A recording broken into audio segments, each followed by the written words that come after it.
Amazon Prime Day is coming, and it's so special, we brought out the confetti cannons. What's Prime Day?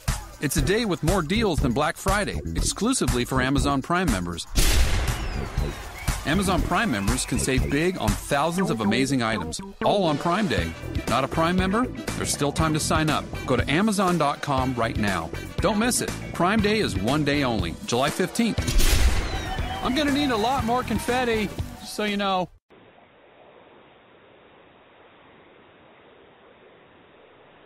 Blog Talk Radio.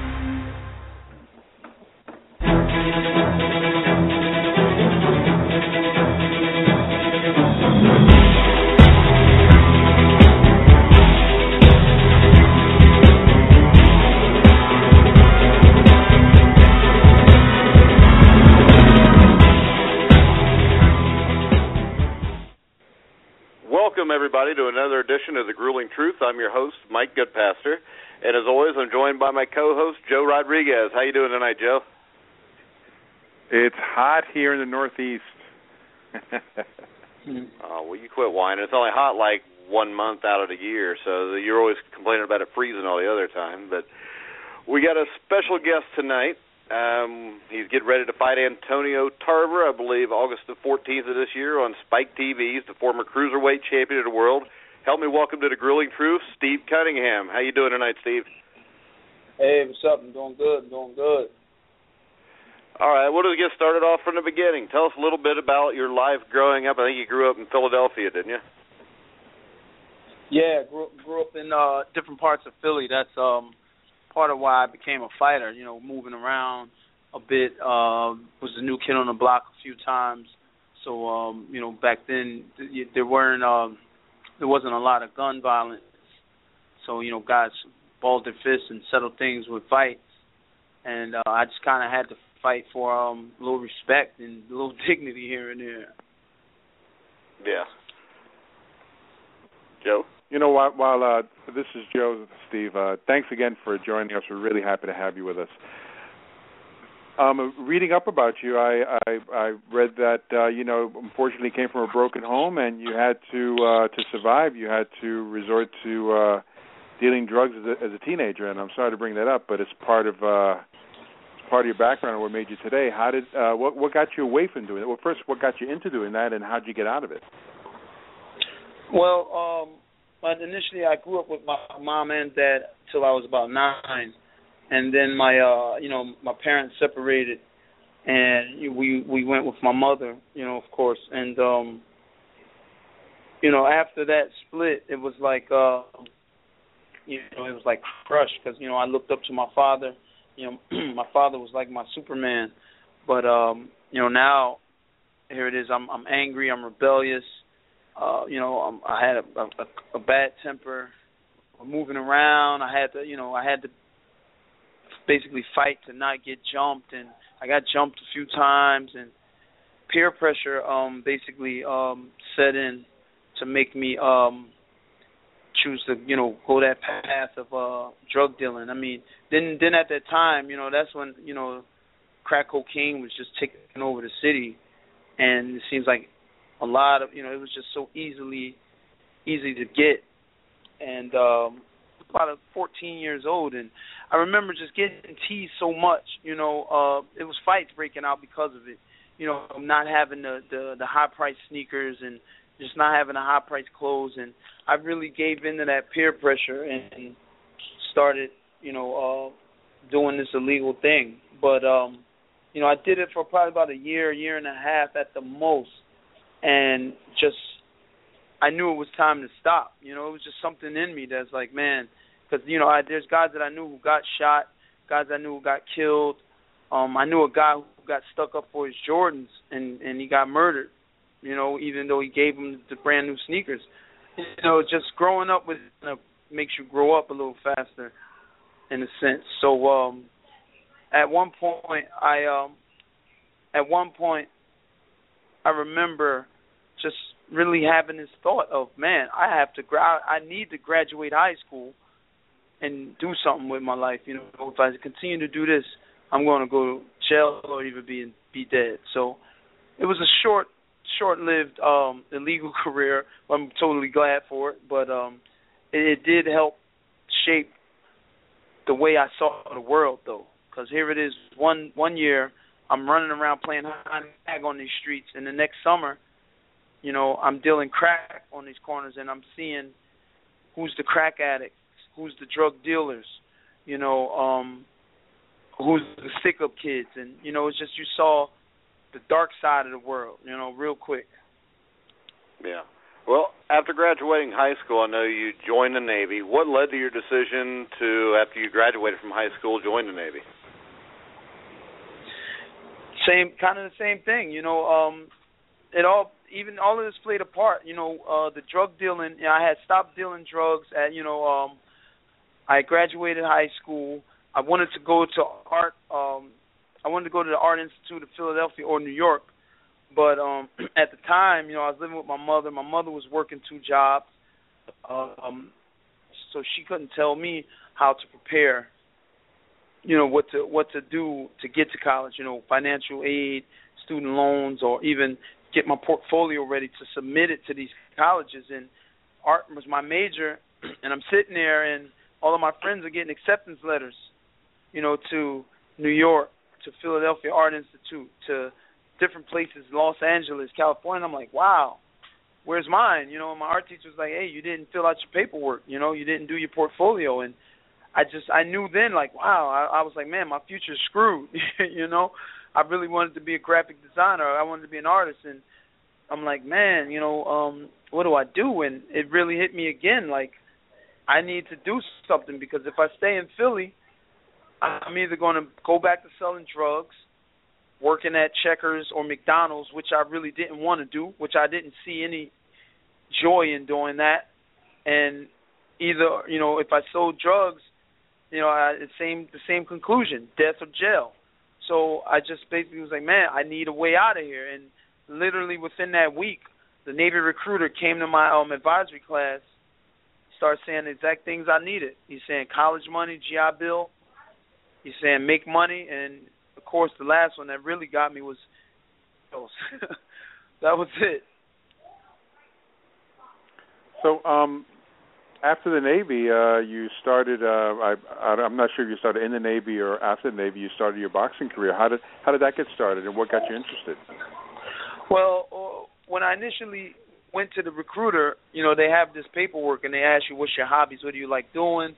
So, of course, I put down boxing. I mean, I fought so much in the street that, some people thought that I boxed, but I went to a gym a few times, man, literally a few times out of my life. And I just, I wasn't the best guy fighting, but I didn't win them all, but I didn't lose them all either. So I told the Navy recruiter that he started talking about, the Navy boxing team, and I was like, wow, okay. And so I went through boot camp in Great Lakes, Illinois, graduated boot camp, got stationed in Norfolk, Virginia, Norfolk Naval Base on the USS America. And when my ship was in port, those days I would, after work, I would just go to the gym on Little Creek Amphibious Base, and that's where the Navy boxing team trained. So I would train there every day until Marine guy at the time, he was named Major Hansen. He picked me up and started training me and got me my first fight against the light heavyweight champ of the Navy, and I beat the guy, with one fight, All right, tell us a little about your amateur career. I know you won an amateur championship in 1998. Tell us a little bit about your amateur career. Amateur career, it was a joyous thing. I messed up about 8 wins before I got my first loss, and ironically, my first loss was a robbery for the guy in Maryland, and I really kicked his butt. He had an eyeball the size of a tennis ball, and they gave him the fight. It was a hometown thing. But so this has been happening your entire career, is what you're telling us, Steve. Yeah, that was the first loss I ever had in boxing, and it was a robbery. But the guy who I fought, he was right there. He's like, man, you really won that fight, man. And he raised my hand, and that helped it out a lot more. But I was told that's how the amateurs are, you know. So I went to the Armed Forces tournament in 1998, won the silver medal in that tournament.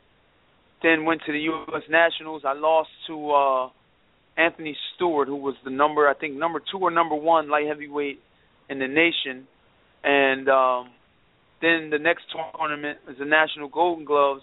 I cleaned the whole thing out. You know, I won the Nationals. So after that, I became like a quarterfinalist a few times. And I never attempted to go to the Olympics. I lost to Michael Sims, who went to the Olympics, or who made the Olympic team, but he got kicked off the team. But then I decided to go pro in 2000.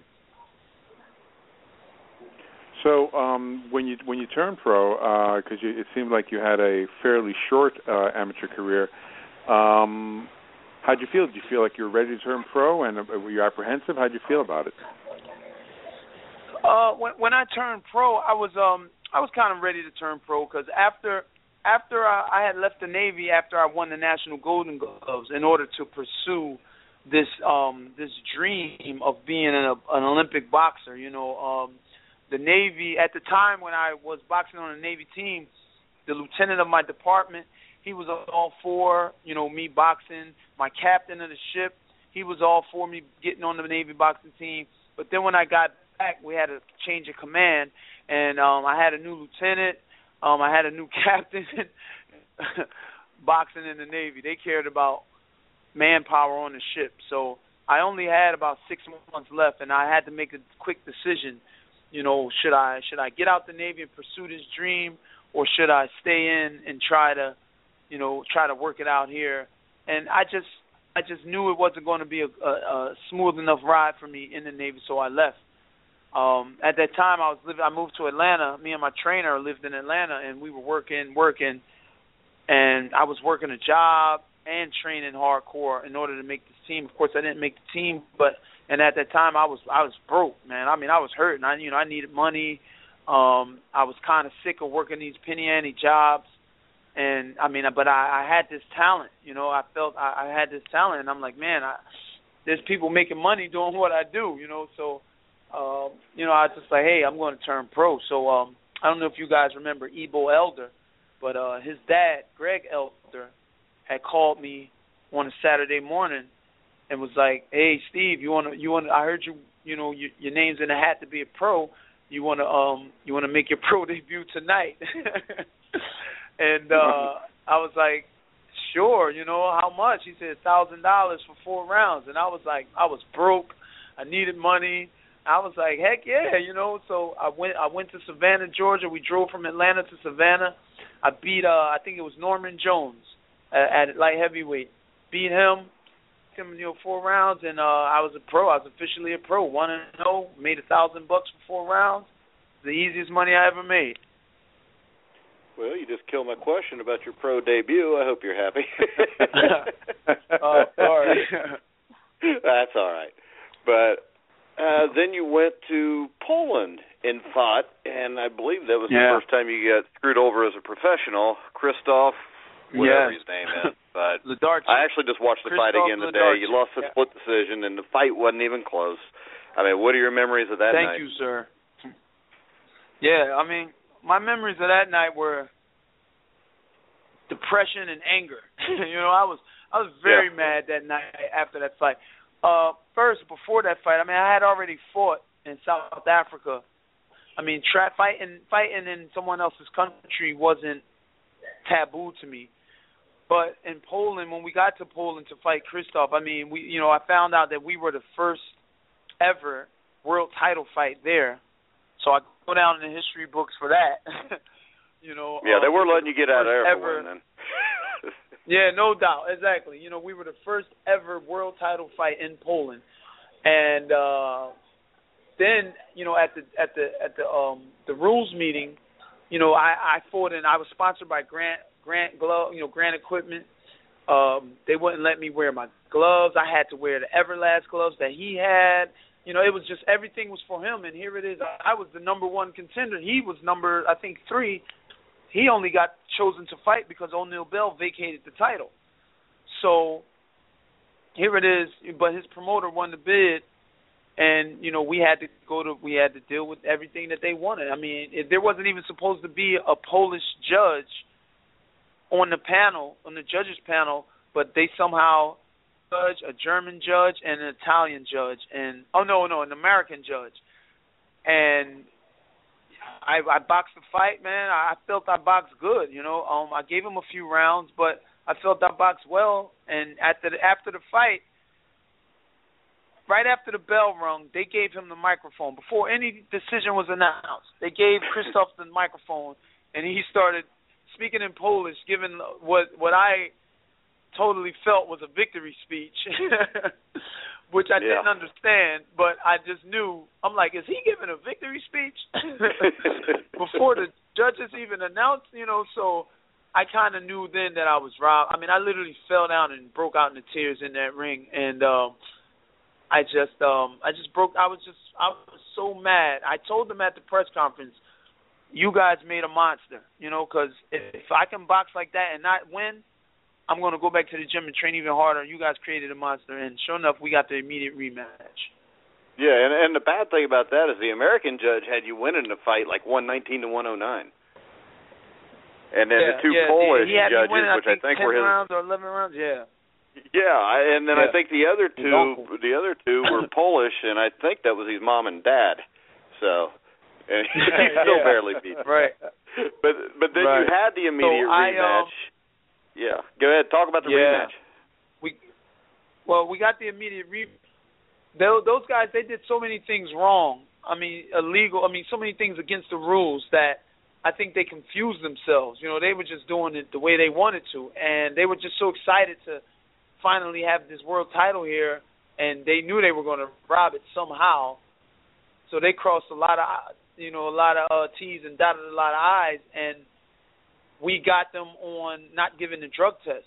I don't know if he was on steroids or anything or whatever, but they didn't give us the after fight, the post fight. I mean after fight drug test, urinalysis. So IBF rules is you must have a after fight urinalysis after a championship fight, and I didn't give them. We filed the protest. We won the protest. Got the immediate rematch, and I had to go back to Poland. Well, and you won a close decision in a fight that shouldn't have been close also, by the way. So they almost got you again. I think it was a majority decision, wasn't it? Yeah. It was another ridiculous thing, but this time I knew from that first fight, what that first fight showed me is, and I learned from a lot. I learned from everything. I tried to. And from what that first fight showed me was I went over there and I boxed him like I normally fight. I fought him like I normally fight. When you go overseas and you fight, you have to turn it up a few notches. You have to be a little more aggressive. You have to be relentless. You have to be a little more active. You just got to do more because they're going to try to cheat you regardless. There's always, me and my wife always said, with all our many trips to Europe, we always say there's a judge in the pocket. Always. Sometimes two. But so you have to train accordingly and fight accordingly. So in that fight, I was still angry because number one, they basically robbed me of my undefeated record, and they took that from me, and so I went ham on that guy. The first 6 rounds, I didn't care if he hit me.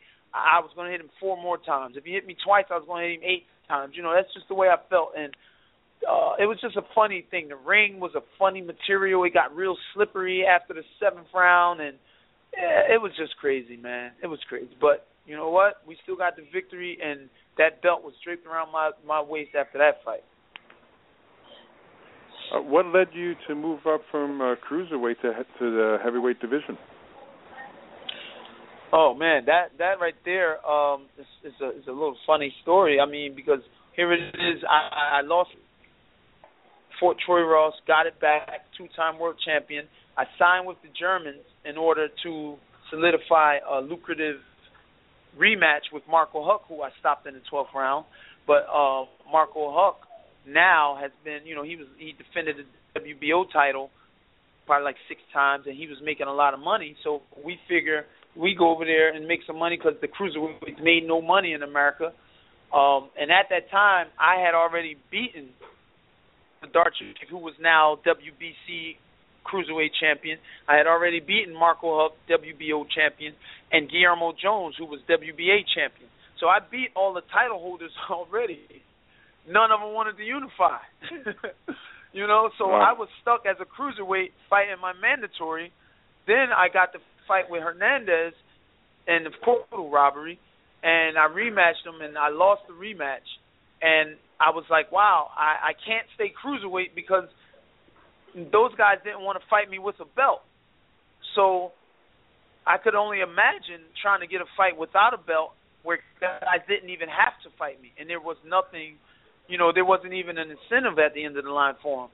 So I felt I kind of got elbowed out of the cruiserweight division because nobody really wanted to fight me. I mean, we tried everybody. We tried Danny Green. We tried Tarver. We tried, because, after Tarver beat Green, because he was IBO champ, we tried Huck. We found out that they didn't want me to fight Huck again because they knew I would beat him, and Huck was the money for the company at the time. Guillermo Jones, I wouldn't fight Guillermo Jones again because he was with Don King, and I just didn't want to deal with him. And I knew that was going to be a shady deal anyway, so that just wasn't an option. And Christoph Ladarchik, no one was really here it is, I'm fighting these guys, and Christoph is at my fight cheering me on, in Germany. So I just couldn't get any fights. So heavyweight, I mean, really after the fight with Hernandez, if everything would have went according to plan, and the Hernandez fight, the first fight, wasn't such a blatant robbery, we were going to vacate the IBF title and move up to heavyweight anyway. But with that went down the way it did, I decided to rematch him, and we didn't win that, and I just was like, you know what, I'm going to just go ahead and go to heavyweight, and that, because it was the next best thing. I couldn't go light heavyweight. Yeah. Well, you lost 2 close fights to Thomas Adamek, which we know how that goes in your career where, you lose fights that you don't really lose. Do fights like those that were obviously stolen from you ever make you wonder if all this is even worth it? You know what? They do. I'm not going to say they don't. They totally do. I mean, when you go to training camp and you just sacrifice family time, you sacrifice stuff that you want to do, and you just work in order to attain this goal. You figure, if I go beat this guy, I'm going to be rewarded for beating him.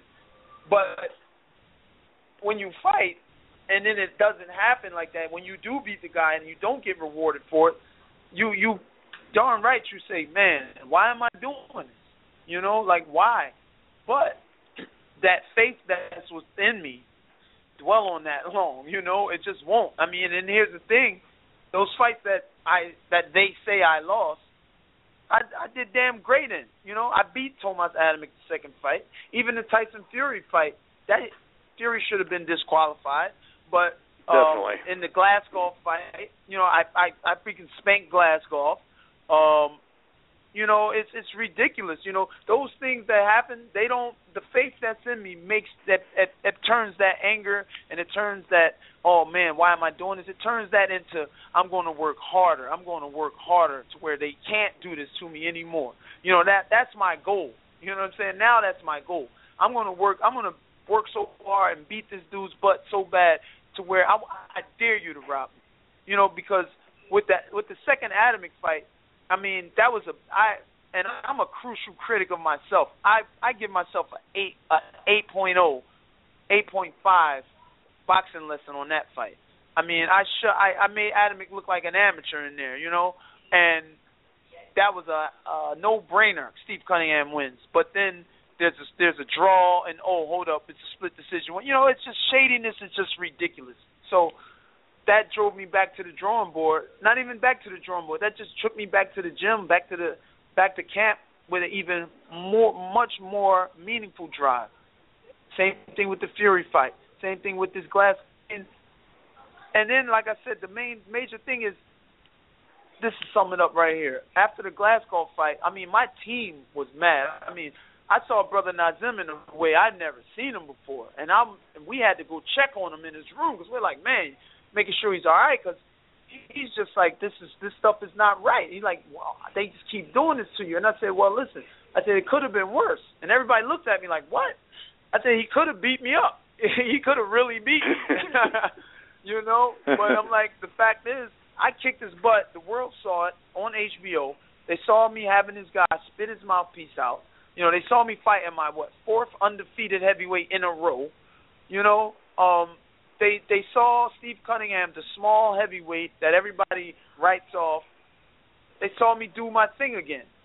But yet they saw me get cheated again. So it just gives me drive, man. It gives me drive, and I'm more determined than ever to go out here and show and prove. You know, unfortunately, with you being on the receiving end of all these bad decisions, you're very qualified to answer this next question. So, because of your experience, what do you think can be done or should be done to clean up the scoring of boxing matches? I'm going to tell you, there's a few things that need to be done. The first major thing that I say needs to be done is the fans need to really step up and speak up right along with the fighter. The real hardcore fans. I know we have those fans that just, you know, oh, hey, somebody's fighting. It's going to be a fight this week in town. Let's go. They get drunk and they have friends. That's cool. And I love those fans too. But we've got those hardcore fans that follow fighters, that know boxing, that can tell you a guy's stats. You know, those fans are in huge numbers, and they're the ones who really pay these pay-per-views. The fans are the ones who pay the money to see these fights, you know, who pay the tickets, who fill the seats. They have to say so. If the fans step up with the fighter and fans, if we ever had a fighter and fan committee that addresses judging, that addresses certain corruptions in boxing, I think we could make a difference. I mean, that will help because, I mean, fans could say, listen, we're going to boycott such and such fight who judged Steve Cunningham versus Adamic, a win for Adamic. We're going to boycott that fight. We're going to not go to that fight. You know what I mean? It takes people to get together to really do something about it. I mean, this is a sport that people love. I mean, I love it. That's why I haven't left it. I love it. I love being in shape. I love performing. The fans, they love to come. They love to root for a guy. Some of these fans used to box themselves, and they understand this. Something like that needs to happen. Or, I mean, then you have to check. We have these judges that we have to see what kind of standards that these judges are being held to in order to judge fights. You know, it's like, what are you looking for? You know, I thought it was ring generalship, you know, punches landed, you know, power punches, and defense, you know, but it seems it's just these judges just want guys to just stand in front of each other and just knock each other's heads off, and that's not boxing, you know? It's not boxing. All right, real quick, we got about 3 minutes left on the live portion of the show, so we will have another 15 minutes of archive time, as always, as everybody that listens to this every week knows. So we'll cut off at 11:30, but you can go to our Facebook page, you go to Blog Talk Radio, you can go to Spreaker, many avenues to follow the grueling truth, and you can hear the rest of it. This last 15 minutes we're about to do with Steve Cunningham, former Cruiserweight champion of the world. At the top of the hour, midnight, the entire interview will be up. So let's get to, I mean, I remember seeing, the fight I remember most about you was your fight against Amir Mansour, which was an epic fight. And that's the first time I heard about your daughter, Kennedy, who was born with a heart defect, which worsened around the age of 9, about the time you fought him. Now, the thing that I remember about it, even though it was a great fight, was not the fact that it was a great fight. It was after you beat Mansour, which I thought for sure they'd steal that decision for you because it was a pretty close fight. But the thing I remember most about it was him at the end of the fight taking the microphone and talking to the crowd and telling them what your situation was. And I know I read in a boxing magazine like a month later how when you got up the next morning, you get on Facebook and you got all kind of people that want to help. Just explain to us what it felt to have another fighter that you just beat go out of his way to do that, and then just tell us a little bit about your daughter. Well, first, you know, me and Mansour were pretty, I ain't going to say pretty, I mean, we knew each other, we were acquaintances, we were friends, you know, he helped me get ready for Troy Ross to get my title back the second time. You know, he got out of jail and he came straight to the gym and we were working. I would see him around Philly. We talked and then we got the court. So fighting him was pretty rough. You know, I didn't want to do it, but you know, sometimes you got to fight your friends in this business. And after the fight, with me getting the victory and him taking that microphone and saying what he said, and I didn't hear this until a day after the fight. You know, it was on Facebook. Somebody posted it on my wall, and I was like, wow. I mean, that just goes to show you that, you know, us fighters, we're not animals. We're not, you know, foaming at the mouth to kill somebody. You know, we're humans, we're fathers, we're brothers, you know, we're family men, and we're friends, you know. And in actuality, that speech he gave started the fund for my daughter. We needed a fund. We started a fund because we needed to get to Pittsburgh in such a fast time in order for her to get the transplant because we were too far away and we needed to basically be living there. So after he said give to the fund, we didn't have one. And I was like, well, let's start one and see what happens. And, man, about 2 months later, $30,000, man. I mean, the boxing world really showed love for us, man. So I'm infinitely indebted to the boxing world and to the community who really showed love for us, and Mansour, no doubt. Yeah. All right, so just tell us. I know that I believe last year, at the end of last year, like November or December, she actually had a heart transplant. How is she doing today? December 5th was the heart transplant date, and it was one of the most joyous days of my life. You know, I've seen all three of my kids come into this world. You know, I was there. I was right there when they came out, and that's the number one joyous days of my life. But this right here is like another birth. You know, she got another chance at life, and she's doing awesome, man. I mean, they let her. She was doing so great that they allowed her to come home for Christmas for the day.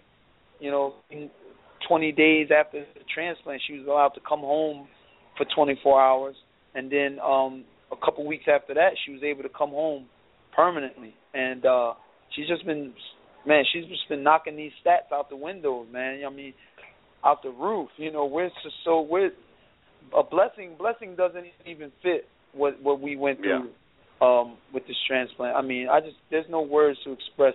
I'm just praising God, man, straight up. That's great. Well, coming up in August, you have your meeting with Antonio Tarver, and usually, you know, we were brought up to respect our elders, but I would imagine that night you're not going to have much respect for him. What are your thoughts on the Tarver fight? No doubt, I'm not going to show him any respect at all. I mean, you know, I'm just going to do him just like every other fighter. But he is a legend. He's a legend killer. You know, he beat Roy. He's the one who set Roy on the down spiral to an extent. And, you know, you have to respect that. I don't care how old he is. You know, he's 46 or whatever. But he's still, you know, he's still that guy. You know, I just got to get in there and show him he's not. You understand? We're training for that Tarver that beat Roy. You know, so much respect to his skill level, what he's done. He did some great things as an amateur. Shoot, I remember when I was an amateur training at the Navy gym. This is crazy. At the Navy gym, there was a picture of the 1996 Olympic team, and Tarver was on that team. And I just kept looking at him because I'm like, he's a light heavyweight. I'm a light heavyweight. Like, wow, I wonder how I would fare against him. Of course, he would have killed me back then. But, you know, I just constantly looked at that picture, man. And it's funny, I get to fight this man. So, I'm going to come correct, no doubt, man, no doubt. Yeah, you fought Tyson Fury. I mean, people say it was controversial. I don't. Yep. I mean, he cheated. He illegally, the forearm shiver, whatever it was, and then the knockout. Yeah. He's getting ready to fight Vladimir Klitschko. What are your thoughts on Fury, and do you think he has a chance against Klitschko?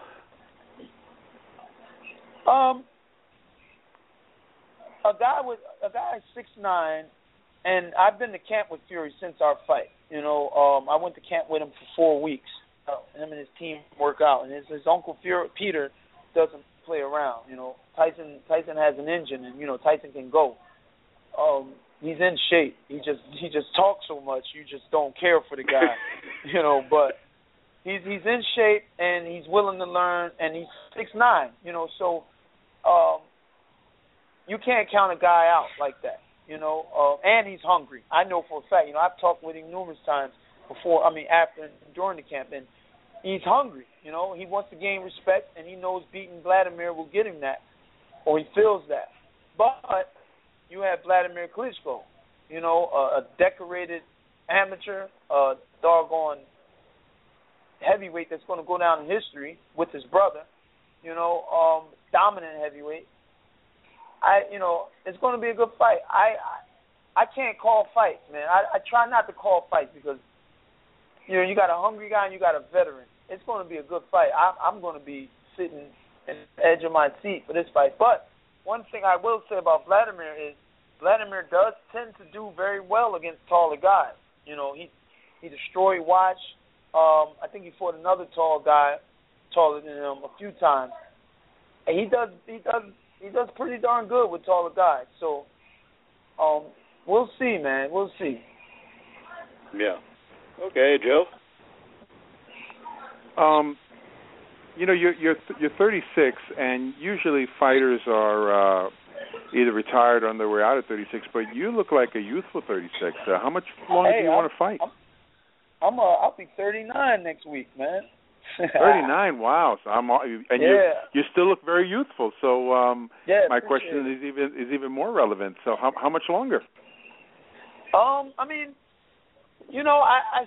There was time after that second Adamic fight, after that robbery. I told my wife and my trainer, I said, you know what? If I would have made the money that a two-time champion that people thought I had made, millions or whatever, and of course we're smart with our money, we would have invested it and then had it working for us. I was like, I probably would have left boxing then. I was that disappointed with boxing at the time, with the business of boxing. But I'm like, I can't leave because one, I still feel there's more for me to do. I still feel there's more for me to get. And there's money to be made. I want to show the world that I can be world champion at heavyweight also. So I just, for me, I live boxing. Even when I don't have a fight, I'm in the gym. I'm working. I'm living right. I don't party. Me and my wife will go out here and there, but I'm not a party guy. I'm not a drinker, like, per se. A can of beer will do Steve Cunningham in. So if you want to see me on the floor, give me a Joe Rodriguez too. Yeah, I'm done. Right. So that's how much of a lightweight I am when it comes to alcohol. So I just don't get down like that. I live for the family. And my son boxes. I train my son. I train my nephew. I train my cousin. My little boy Cruz, my 4-year-old, he just did his first sparring today. Got that on Facebook and Instagram. I'm all family, so we live boxing. We are boxing, we're a boxing family, so I live it, and I think that's part of the reason why I'm so youthful and I feel good. And I'm still learning, so my body feels great. You have your little aches and pains here and there, but, this 38, 39, I feel stronger than I did when I was 25. I tell you the truth. So, but in actuality, I don't want to be fighting in my 40, 45, and but if I'm able to generate money, and still protect myself and put on a good show for the fans, why not? But ideally, I don't want to be boxing after like 43, 42, 43. I just really don't want it. All right, we got about 5 minutes left. I was going to ask you, I think you're working with Al Haymon now, right? Yes. Okay, so what's your opinion of Al Haymon? What's he like to work for? I know a lot of people trash him, but they're usually promoters that can't keep up with him. But what's your take on it? Listen, I'm going to keep it frank and blunt. My take on Al Haymon is this is the way boxing should have been done from the beginning. That's my take. These other guys, they're mad. I believe they're angry because they see what he's doing. Number one, he's giving boxing back to the fans. Not just a C level. He's giving boxing back on an A+ level back to the fans on network television. It's unbelievable. So, but when you had those other guys who were basically hoarding it, and don't even get me. This is a whole nother show on how the fighter got treated. You know, the money that fighters made. You know, it's ridiculous. Al Haymon is doing it the way it should be done. He's setting a precedent, and these guys, there's other guys who were doing it the old way, are angry. The way they were doing it benefited them way more than it benefited the fighter. Al Haymon, it benefits the fighter way more than it benefits anything else, which is the way it should be. Without the fighter, there is no boxing, period. There's no promoter to promote a fighter without a fighter. There's no manager. There's no show. Nobody makes money if the fighter says, I'm not fighting today. So treat him like that. You know, and he's getting treated like that right now. I'm 100% behind Al Haymon. I was even behind Al Haymon before I was with him. Me and my wife, and if you look at the history, I was fighting on NBC, and Al basically took NBC from Main Event. But me and my wife, when we weren't that mad because we're like, wow, I love what he's doing. That's awesome, actually. You know, but then it was, wow, wish I was on board.